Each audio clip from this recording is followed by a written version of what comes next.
I'm Zim, and you're listening to the Helpful Photographer Podcast in collaboration with New York City Photo Safari. To register for a safari, please visit newyorkcityphotosafari.com.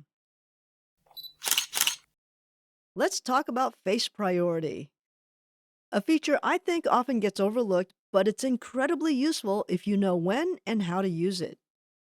First of all, what is it?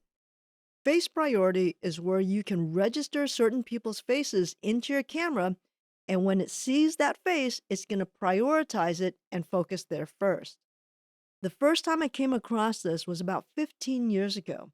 I was helping a friend set up her new Panasonic point and shoot camera.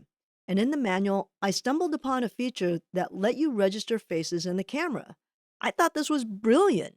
Basically, you could register someone's face in the camera, and when you pointed the camera at a group, it would prioritize focusing on that person first.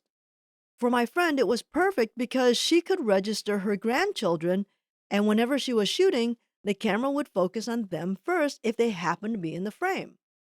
How cool is that, right? Now, unfortunately, this feature got phased out of a lot of cameras over the years. I think mainly because people didn't fully understand how to use it or that it was even available. But guess what?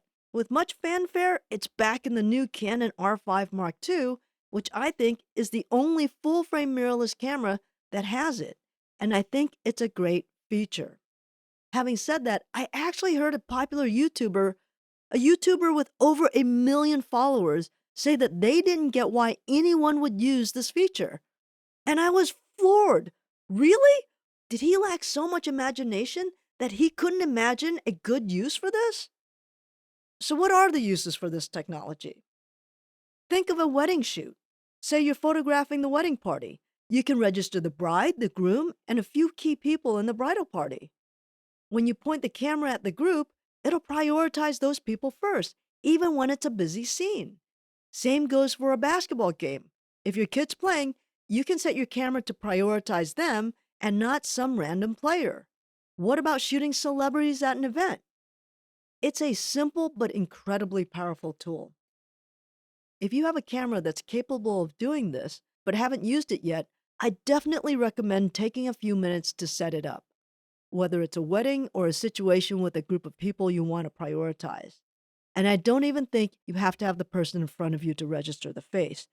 You could probably upload the images via an SD card or even use a photo on your screen. So there you have it, a cool feature that can make your life so much easier. I hope that was helpful. Until next time, keep on shooting.